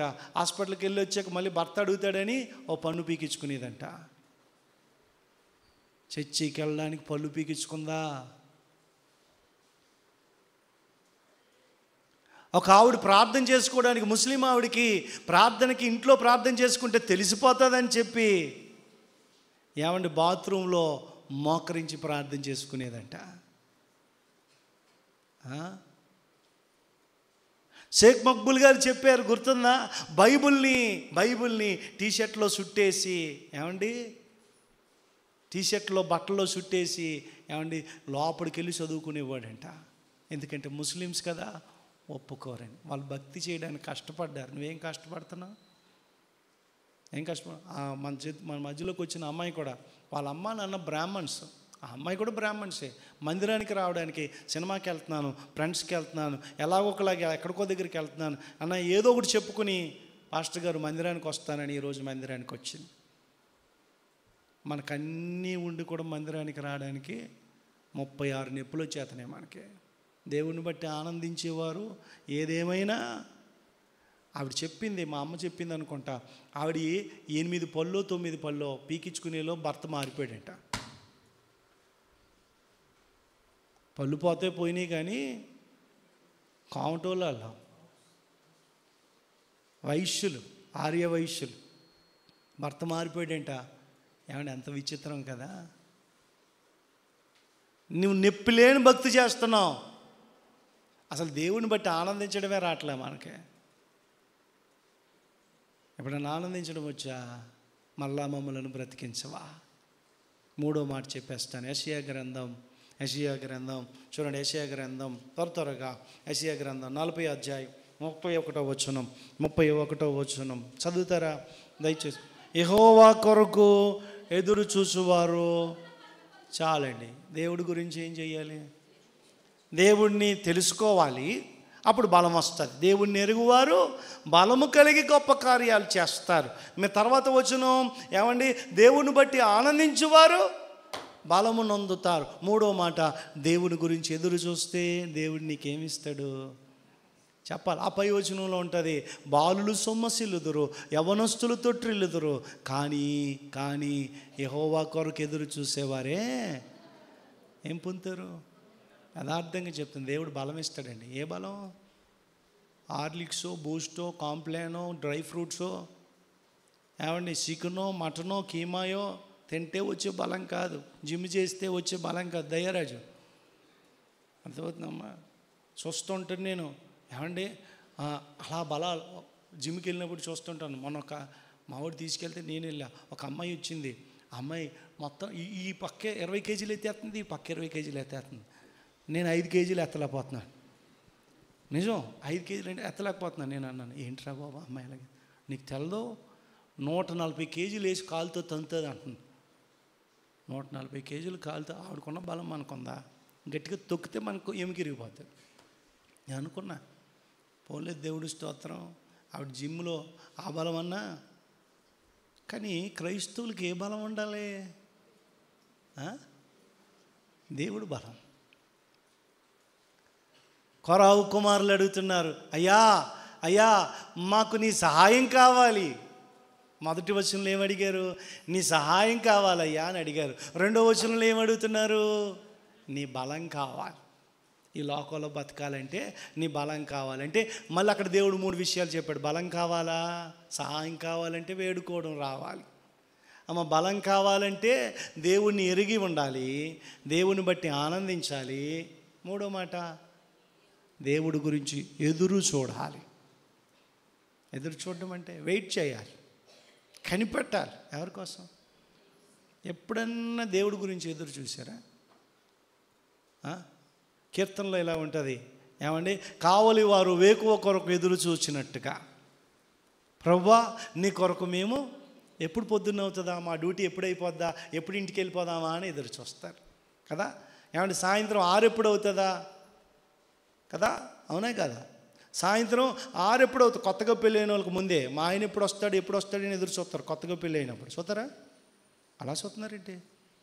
కొత్తగా పెళ్ళి అయినప్పుడు డ్యూటీకి వెళ్ళిన భర్త ఎప్పుడు వస్తాడని చూస్తారా? అలా చూస్తున్నారేంటి? మేము ఎప్పుడు చూసాం? 15 ఏళ్ళు 20 ఏళ్ళు అయిపోయింది, ఎప్పటికప్పుడు అత్తడలే. ఎక్కడికి వెళ్ళినా ఎక్కడ తిరిగినా ఇక్కడికి రాక తప్పదో అన్నట్టుంటారు కొంతమంది ఆడవాళ్ళు. నిజం. ఫైనల్ డెస్టినేషన్ ఏది? ఇల్లే అనుకుంటారు కొంతమంది ఆడవాళ్ళు. వాళ్ళు కూడా అంతేనండి. ఆఫీస్ అయిపోయిన వెంటనే పెళ్ళైన కొత్తలో ఏమండి ఆ స్వీట్ బాక్స్ ఏదో పెట్టుకుని బజ్జీలో, అప్పుడు భార్య అడగాలి కానీ ఏది కాదంటాం. ఎప్పుడు బజ్జీ అడిగితే బజ్జీ వచ్చేస్తుంది, పిజ్జా అడిగితే పిజ్జా వచ్చేస్తుంది, బర్గర్ అడిగితే బర్గర్ వచ్చేస్తుంది. కానీ పెళ్ళైన 30 సంవత్సరాలు అయిందనుకోండి, అడిగింది అనుకోండి, ఏమండి బజ్జీలు తినాలనిపిస్తుంది అని అన్నది అనుకోండి, అమ్మ ఏమంటారు? తెచ్చుకోవచ్చు కదా, అది కూడా నేనే తేవాలా అని అంటాడు. సింపుల్. ఏమైంది? ప్రేమ తగ్గిపోయింది. ఏమంటే భార్యాభర్తల మధ్యలో ఎప్పుడు ప్రేమ అనేది తగ్గిపోకూడదు. ఎప్పుడు ఏమండి మొన్న ఎప్పుడో చెప్పాను ఏమండి, వైవాహిక జీవితంలో ఆరంభంలో ఎంత ప్రేమ ఉందో వృద్ధాప్యములో కూడా అంతే ప్రేమ ఉండాలి. వయసు పెరిగే కొద్దీ భార్య పట్ల భర్త పట్ల ఏం పెరగాలి? ఈరోజు తృప్తి లేదండి, భార్యాభర్తలకు తృప్తి లేదు. యథార్థంగా చెప్తాను, ప్రేమ కలిగి ఉండటానికి ప్రయాసపడండి. సరే, ఇప్పుడు టైం లేదు, భార్యాభర్తల గురించి చెప్పే టైం కూడా కాదు, ఎందుకో దేవుడు గుర్తు చేసే చెప్పాను. సరే, మొదటి మాట దేవుడు సహాయం కావాలని ప్రార్థన చేశాడు. రెండో మాట ఏమండి, అందులో 3 విషయాలు చెప్పా. దుప్పి నీటి వాగుల కొరకు ఆశపడినట్లు, దేవా నీ కొరకు నా ప్రాణం నీ కొరకు ఆశపడుతుందా? ఎదురు చూస్తున్నాడా? ఎవరు? ఎప్పుడైనా దేవుడి చిత్తమైతే చెప్తా. దుప్పి నీటి వాగుల కొరకు ఆశపడ్డం అంటే ఏంటో చెప్తా. చాలా రోజుల నుంచి అనుకుంటున్నాను, ఏంటి ఆశపడ్డం అంటే ఏంటి? ఎదురు చూడడం. ఎండమాములే కనిపిస్తాయంట దానికి. అర్థమవుతుందమ్మా? దేవుడి బిడ్డలారా, దేవుడి గురించి ఎదురు చూడండి. 3వ వచనం చెప్పేసి ముగిస్తాను. 5 విషయాలు చెప్దాం అనుకోండి, టైం అయిపోయింది, సమయం లేదు. 3వ వచనం చెప్పేసి ప్రార్థన చేసుకుందాం మనం. చూడండి, 3 విషయాలు చెప్తాను. 3వ వచనం 3వ చరణం చదువుదాం. నీ వెలుగు, 43వ కీర్తన 3వ వచనం 3వ చరణం చదువుతున్నా. నీ వెలుగు నీ సత్యము బయలుదేరజేయము, అవి నాకు త్రోవ చూపును. అవి నీ పరిశుద్ధ పర్వతమునకు, నీ నివాస స్థలమునకు నన్ను తోడుకొని వచ్చును. ఇక్కడ నాకు కనిపించిన మాట తోడుకొని వచ్చును అనే మాట, నీ నడిపింపు కావాలి. ఏం కావాలి చెప్పాలి? ఏం కావాలి? దేవుడు వాక్యం నడిపించిందంట. ఎవరిని? కోరాహు కుమారుని, కీర్తనాకారుని. ఏం నడిపించింది? చెప్పాలి. ఏం నడిపించింది? దేవుని వాక్యం నడిపించింది. దేవుడిని నడిపింపు కావాలి. ఏమండి దేవుడి బిడ్డలారా, మనకి అవసరమైంది ఏంటో తెలుసా? దేవుని నడిపింపు. పాటలు పాడుకుంటాం మనం, పాడతాం. నేను బైబిల్ కాలేజీలో ఉన్నప్పుడు ప్రవీణ్ అని మా ఫ్రెండ్ వరంగల్ కాజీపేట నుంచి వచ్చాడు. స్టేషన్ కాన్పూర్. ఆ అబ్బాయి చాలా బాగా ఆరాధన చేసేవాడు. నడిపిస్తాడు నా దేవుడు, శ్రమలోనైనా చుట్టూ అంధకారమే అమ్మా, అంధకారమే దారి మూసిన, నిందలే నన్ను కృంగదీసిన. ఏం చేస్తాడు దేవుడు? తన చిత్తం నెరవేరుస్తాడు. చేయి పట్టి వెన్ను తట్టి ధైర్యం చెప్పి నడిపిస్తాడు. ఏమంటే నిజమే, దేవుడు మనతో ఉంటే చుట్టూ అంధకారమయమైపోయినా అంధకారంలో వెలుగు పుట్టిస్తాడు. ఎవరు నడిపింపు? మనం పాడుకునే పాటలు అబద్ధం కాదండి, మనం అబద్ధాలు ఆడతాం. ఆయన నడిపిస్తాడని అంటాం, కానీ మన సొంత జ్ఞానం, సొంత తెలివితేటలు ఉపయోగించేస్తాం మనం. దేవుడు నడిపింపుకి ఇష్టపడం. మనం ఇష్టపడతామా? మిమ్మల్ని ఇష్టపడతామా? ఇష్టపడము. అలా చూస్తున్నారేంటి? మీకు ఇలాగ అర్థమయ్యేలా చెప్పాలి. వారు ఒక పురము చేరున్నట్లుగా, మొన్నే చెప్పాను నేను, స్వామి గారు చెప్పారండి. దేవుడు వారిని చక్కటి త్రోవను నడిపించాను అని అంటుంది కీర్తన. చక్కటి త్రోవను నడిపించాడా? లోయలు, గుట్టలు, ఎర్ర సముద్రం మార్గం, ఏమండి అవునా కదా? నీళ్ళు లేని మార్గం, ఎడారి మార్గం, నీళ్ళు దొరకలేదంట, తిండి లేదంట, సహాయం చేసేవాడు లేడంట. ఎక్కడ? చలి, రాత్రి అవుతే చలి, పగలైతే ఎండ. చక్కటి మార్గం అది. అందుకే దేవుడు ఆ ఎండలో వారికి మేఘస్తంభముగాను, రాత్రి అయితే అగ్నిస్తంభముగాను దేవుడు వారికి తోడుండినాడు. చక్కటి మార్గం కాదు, దేవుడు వారితో ఉన్నాడు కాబట్టి అది చక్కటి మార్గం అయింది. మళ్ళీ ఒకసారి చెప్తున్నా, మనం నడిచే మార్గం చక్కటిది కాకపోవచ్చు, మనం నడిచే దేవుడు మనతో ఉండి నడిపిస్తే ఆ మార్గం వంకరదైనా, ఎత్తు పల్లాలదైనా, ఏమండి పర్వతాలు గలదైనా ఏం చేస్తాడు దేవుడు?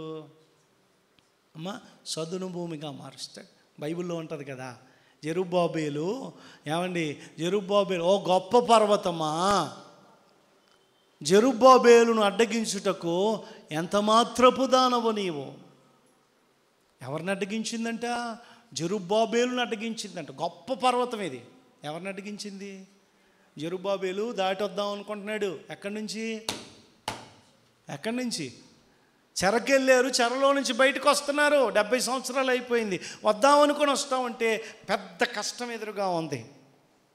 మేము రాలేం, మేము మందిరం కట్టలేం, మేము ద్వారాలు నిలపలేం అని అనుకుని బాధపడుతుంటే దేవుడు చెప్తున్నాడు, పర్వతంతో చెప్తున్నాడు, నువ్వు నా కుమారుణ్ణి గనక అడ్డగిస్తే చదును భూమిగా మారిపోతాను. అంటే పర్వతాన్ని ఏం చేస్తాడు? నా కుమారుడు దాటడానికి ఎత్తు అనేది ఉండదు. ఇంకా దేవుడు మనతో నడిస్తే ఇత్తడి తలుపులను, ఇనుప గడియలను పగలగొడతాడు. ఎర్ర సముద్రాన్ని పాయలు చేస్తాడు. మార్గం ఉన్న చోట మార్గం వేయడండి, మార్గం లేని చోట మార్గం వేస్తాడు. నేను మొన్న అన్నాను వాళ్ళతోటి, మొన్న ఎందుకు వాళ్ళ ఇంటికి వెళ్ళాక దేవుడు ప్రేరేపించాడు. ఆ మాట చెప్పా, దేవుడు తెరిస్తేనంట ఎవరు మోయలేరు, దేవుడు మోస్తే ప్రకటన గ్రంథంలో ఉంటుంది. ఆ మాటే చెప్పాను నేను.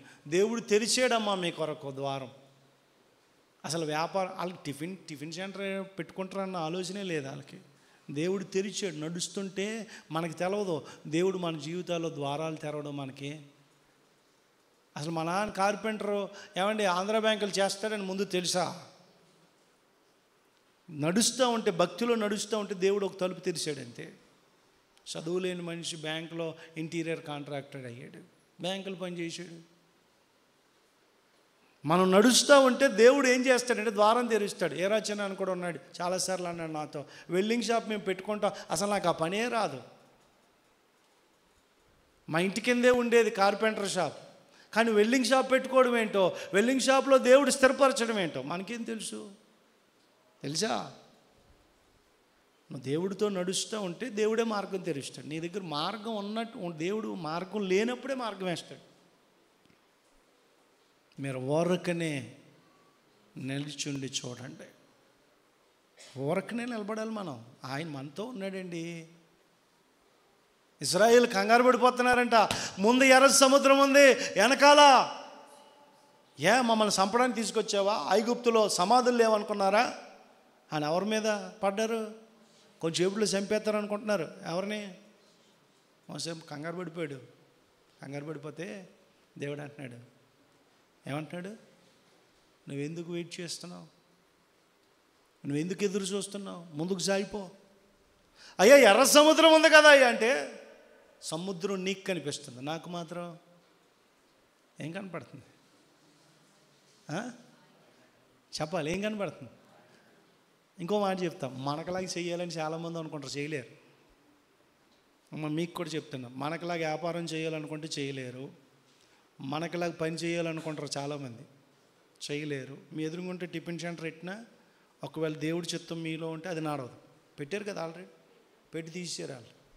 ఆడ అంటాడంటే వచ్చి ఇడ్లీ పిండి ఎలా కలుపుతావు చెప్పు, మన ఇద్దరం కలిసి పెద్ద టిఫిన్ సెంటర్ పెడదాం, నీకు ₹1,00,000 వస్తాయి అంటున్నాడంట. పని నేర్చుకున్నాక బయటికి ఎండుతాడు. లోకం ఆడేదో మనకు సహాయం చేయడానికి కాదు, మన యథార్థంగా చెప్తున్న మనుషులు ఎవరు మనకి, ఈ మాట మళ్ళీ ఒకసారి చెప్తాను, మనుషులు ఎవరు మన సహాయం చేయాలని చూడరు. వాళ్ళు మన దగ్గరికి వస్తున్నారంటే మన అవసరం వాళ్ళకి ఏదో. కానీ నేను ఒక్క మాట చెప్తా, మన దగ్గర నుంచి ఏదో పొందుకోవడానికి దేవుడు మన దగ్గరికి రావట్లా, మనకి ఏదో ఒకటి ఇవ్వడానికి మన దగ్గరికి దేవుడు వచ్చాడు. అర్థమవుతుందా? రక్షణ ఇచ్చాడు, పరలోకాన్ని ఇచ్చాడు, ఆయన ఇవ్వడానికి వస్తాడు. ఆయన కలిగి ఉందాం. ఎవరిని? చెప్పాలి, 5 నిమిషాలు. ఎవరిని? దేవుణ్ణి కలిగి ఉందాం. అందుకే 3వ మాట చెప్తున్నాడు, దేవుడు నడిపింపు కావాలి. ఎవరు నడిపింపు? దేవుడు నడిపింపు కావాలి. అందుకే కీర్తనలో ఒక మాట ఉంది, 32వ కీర్తన 8వ వచనం, 32వ కీర్తన 8వ వచనం చదవండి. 32:8, నీకు ఉపదేశము చేసేదను, నీవు నడవవలసిన మార్గమును నీకు నేనేం చేస్తాను? బోధిస్తాను. చాలండి. నీవు నడవవలసిన మార్గం, ఏ మార్గం మేలో ఏ మార్గం కీడో, ఎవరు నడిపిస్తారు మనల్ని?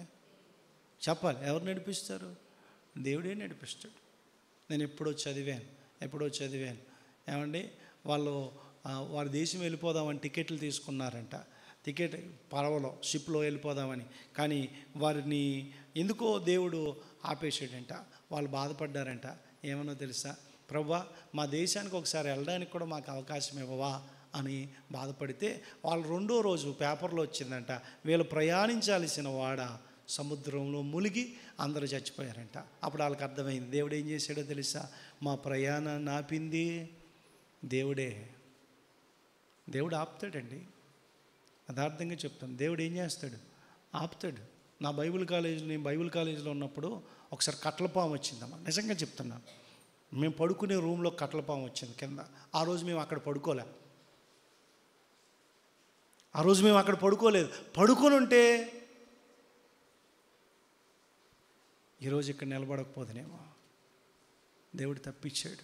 మా సార్ అన్నాడు, ఎందుకు పడుకోలేదురా ఆ రోజు? ఎందుకో కానీ దేవుడు నీ కృపనిచ్చి తప్పించాడు. నేను ఓనేసిమోస్ అని ఇద్దరుండే, మాకు తెలుసు కదా, ఇక్కడ ఉన్న వాళ్ళు కొంతమందికి తెలుసు, మా సీనియర్ ఆయన, నేను పడుకోలే.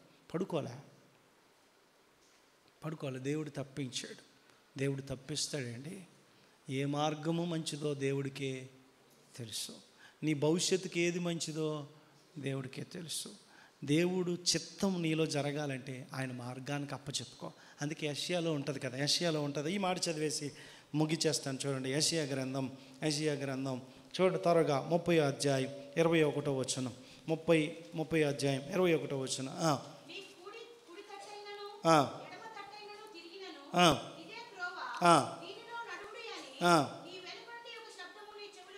చాలే. ఇప్పుడు దేవుడు మాట వినిపిస్తుంది, ఈ భక్తి మార్గంలో కుడి తట్టుకు తిరగద్దు, ఎడమ తట్టుకు తిరగద్దు.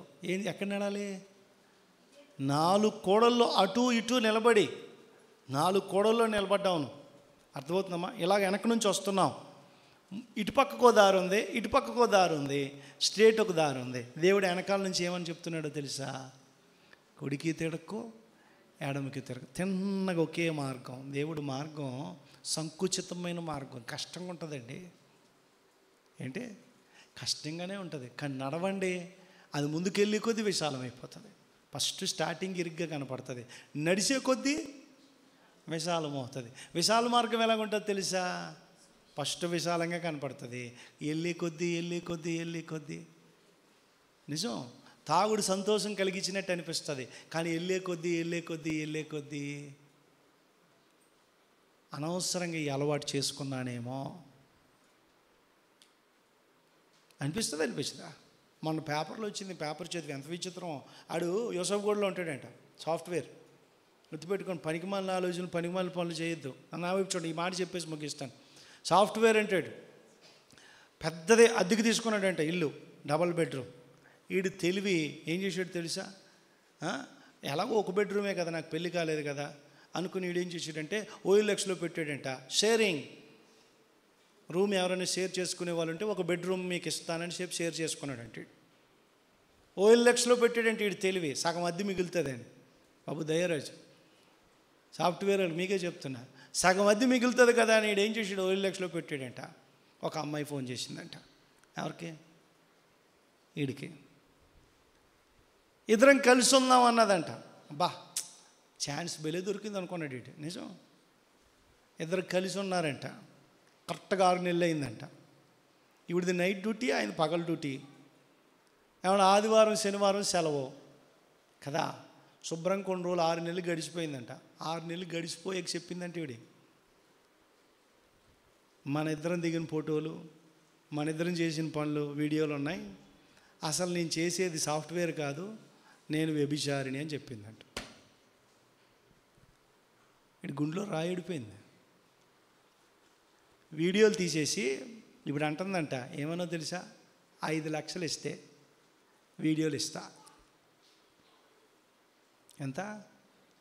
5 లక్షలు ఇస్తే వీడియో ఇస్తా అని అంటే వీడు పాపం పోలీస్ కేసు పెట్టాడంట. పోలీస్ సెటిల్మెంట్ చేసి 3.5 లక్షలు 4 లక్షలు అప్పచెప్పారంట అమ్మాయికి. అయినా ఈ అమ్మాయి ఆన్లైన్లో, ఫేస్బుక్లో, ఏమండి వాట్సాప్లో, వాట్సాప్ కాదు అదేంటి ఇన్స్టాగ్రామ్ కదా, ఇన్స్టాగ్రామ్లో ఫోటోలు పెట్టేసిందంట. ఇది మళ్ళీ కేసు పెట్టాడంట. ఈసారి కొట్టించిందంట. ఈసారిగా నా దగ్గరికి వస్తే జాగ్రత్త. ఆడు మాట్లాడుతూ మీడియాలో మాట్లాడుతూ ఏమన్నాడు తెలుసా, ఒక్క పని తప్పు చేశాను నేను, OLXలో యాడ్ పెట్టి తప్పు చేశాను. ఎక్కడ రాంగ్ స్టెప్ వేసాను అనిపిస్తుంది అడికి. OLXలో యాడ్ పెట్టకపోతే అసలు నాకు ఈ పరిస్థితి వచ్చేది కాదు. అప్పుడు ఆ ఫస్ట్ సిగరెట్ తాగకపోతే, ఆ రోజు ఫస్ట్ మందు తాగకపోతే, ఫస్ట్ వాడితో మాట్లాడకపోతే, ఫస్ట్ ఆమెతో మాట్లాడకపోతే ఈరోజు ఈ పాపంలో నేను పడకపోదునండి. ఎప్పుడైనా అనిపించిందా? దావీదు దగ్గరికి వెళ్ళి, ఎందుకయ్యా పాపంలో పడిపోయి ఉంటే, యుద్ధానికి వెళ్ళిపోయి ఉంటే అసలు నాకు ఈ బాధే ఉండకపోదు. యుద్ధానికి వెళ్ళకపోయినా సరే మిద్ది మీద ఎక్కి తిరిగాను, పనికి మాలినోడిని తిరిగాను సరే, ఒక అమ్మాయి స్నానం చేస్తుంది, అనవసరంగా చూశాను అంటాడా? ఆ ఒక్క చూపు నా జీవితాన్ని మార్చేసింది. దేవుడు అంటున్నాడు, కుడికి చూడుకో, ఎడమకు చూడొద్దు, తిన్నగా ఇదే మార్గంలో నువ్వేం చెయ్యి. ఒకసారి మీకు ఒకే మాట చెప్పి ముగిస్తాను. 1 సమూయేలు గ్రంథం 2 సమూయేలు తీసే అవసరం లేదు. దావీదు దేవుడి దగ్గర మొత్తం ఆ 2 పుస్తకాల్లో చదివితే 8 సార్లు దేవుని యొద్ద విచారణ చేశాడంట. ఎన్నిసార్లు చెప్పాలి? ఎన్నిసార్లు చేశాడు?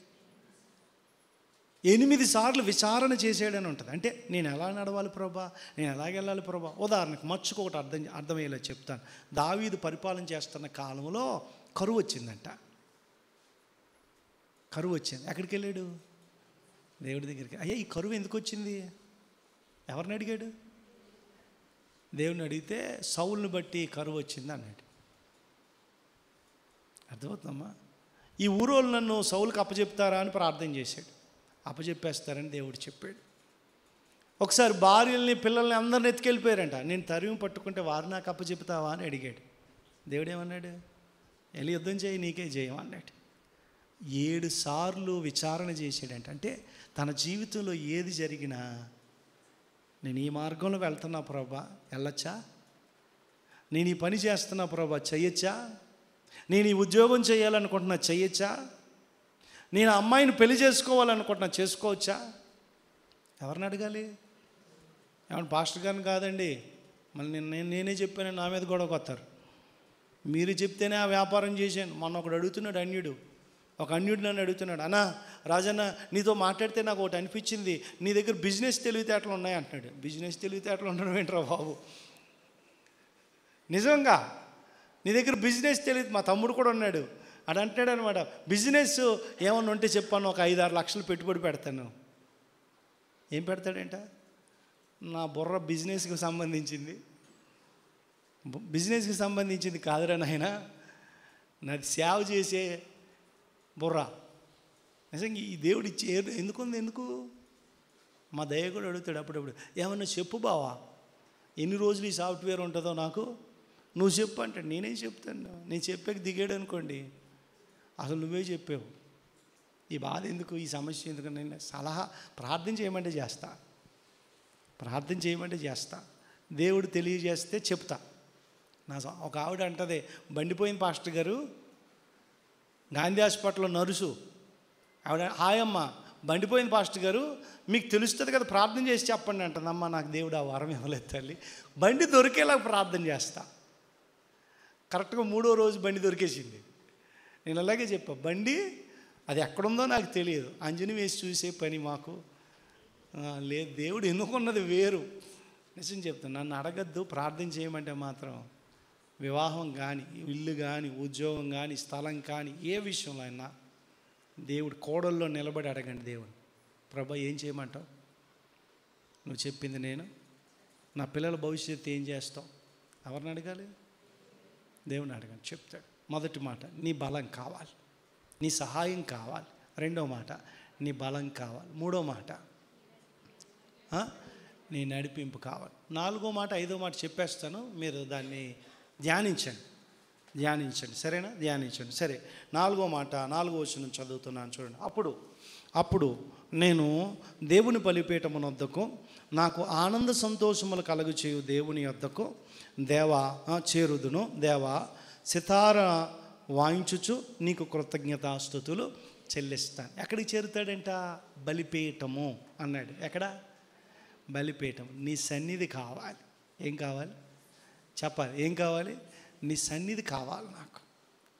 అర్థమవుతుందమ్మా? ఎప్పుడైతే దేవుడు తోడుకొని వస్తాడో, ఎప్పుడైతే దేవుడు నడిపిస్తాడో, దేవుడు నడిపించేది ఎక్కడికి? దేవుడి సన్నిధికి. అర్థమవుతుందమ్మా? నాకు నీ సన్నిధి కావాలన్నాడు. ఏం కావాలి చెప్పాలి? ఏం కావాలి?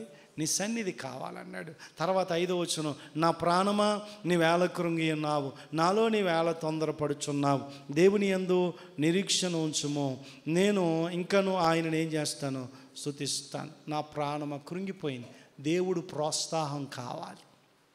5వ మాట ఏం కావాలి చెప్పాలి? ఏంటి? ఎవరు ప్రోత్సాహం? అందరు చెప్పాలి. ఎవరు ప్రోత్సహించాలి?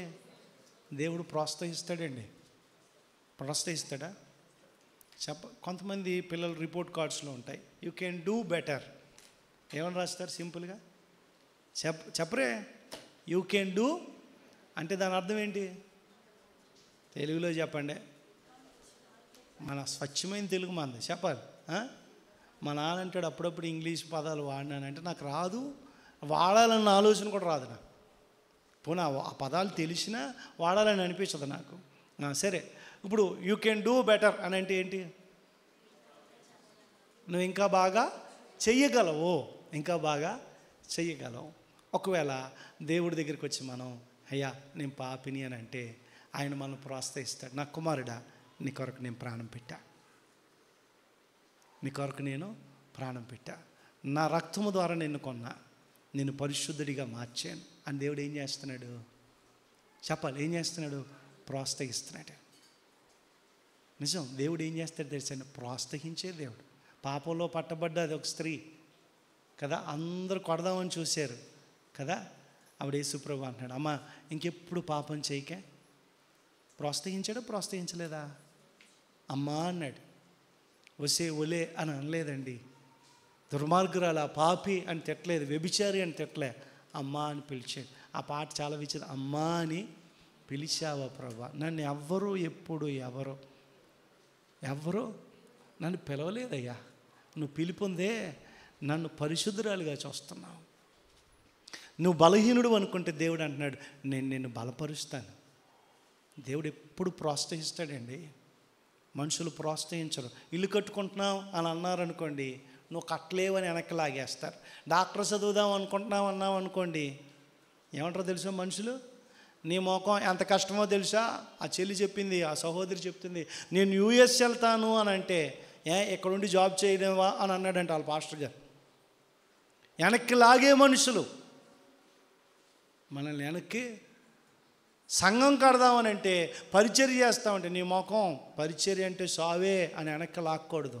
చెయ్యి, దేవుడు పరిచర్య చేయాలనుకుంటున్నావా? చెయ్యి, దేవుడు నీకు బలం ఇచ్చి నడిపిస్తాడు అని చెప్పాలి. నిజమండి. మనం ప్రోత్సహించి, క్రైస్తవులంటే ముందుకు తొయ్యాలి తప్ప వెనక్కి లాక్కూడదు. మన దేవుడు ప్రోత్సహించే దేవుడు. నా ప్రాణం కృంగిపోయిందయ్యా. కొంతమంది ఉంటారు కదా, నీ బతుకు ఎప్పుడు ఇంతే అంటారండి. యథార్థంగా చెప్తున్నా, ఎప్పుడు చెప్తున్నా, మనుషుల మాట మీరు నమ్మొద్దు. ఆ మాటే నమ్మి నా బ్రతుకు ఎప్పుడు ఇంతే అని ఆడవద్దు. నీ బ్రతుకును మార్చగలిగిన దేవుడైనా. ఎవరో చెప్తారు, ఎవరో ఒక మాట అంటారు, చరిత్రను మార్చగలిగిన దేవుడు అంటాడు ఆ పాస్టర్ గారు. చరిత్రను తిరగరాసే దేవుడు అంటాడు. ఎవరనంటే హనుమాన్ జంక్షన్లో ఉంటాడు. హనుమాన్ జంక్షన్లో ఉన్న హోసన్న మందిరం ఉంది కదా అమ్మా, ఏం పేరు? దేవదాస్ అయ్య గారు. దేవదాస్ అయ్య గారు ఆయన అంటాడు, చరిత్రను తిరగరాసే దేవుడు. ఆయన ఆ పదం వాడతాడు ఎక్కువ. ఏం రాస్తాడు? ఒకప్పుడు దాకా సమరయ స్త్రీ చరిత్ర ఒకటైతే, దేవుడు ఆమె చరిత్రను తిరగరాశాడు. ఏమంటే రాహాబు చరిత్ర ఒకటైతే చరిత్రను తిరగరాశాడు. రూతు చరిత్ర ఒకటైతే దేవుడు తిరగరాశాడు. మోసగాడైన యాకోబు జీవితం ఒకటైతే దేవుడు తిరగరాసి పాడేశాడు. మార్చేస్తాడండి దేవుడు. ఆయన ప్రోత్సాహం కావాలి. 5 విషయాలు చెప్పాను. నీ ప్రార్థన ఏంటి ఒకసారి ఆలోచించాయి. 5 విషయాలు కొరవ కుమారులు ప్రార్థించే. నీ సహాయం కావాలి. రెండో మాట చెప్పాలి. రెండో మాట నీ బలము కావాలి. మూడో మాట నీ నడిపింపు కావాలి. నాలుగో మాట నీ సన్నిధి కావాలి. ఐదో మాట నీ ప్రోత్సాహం కావాలి. ఈరోజు నువ్వేమని ప్రార్థన చేసి వెళ్తావు? మొకరిద్దామా? మోకరించి ఒక చిన్న ప్రార్థన చేసుకుని బల్లలో చెయ్యి వేసి ఆ తర్వాత పేరు అన్నప్రాసం పెట్టి ముగించుకుందాం మనం.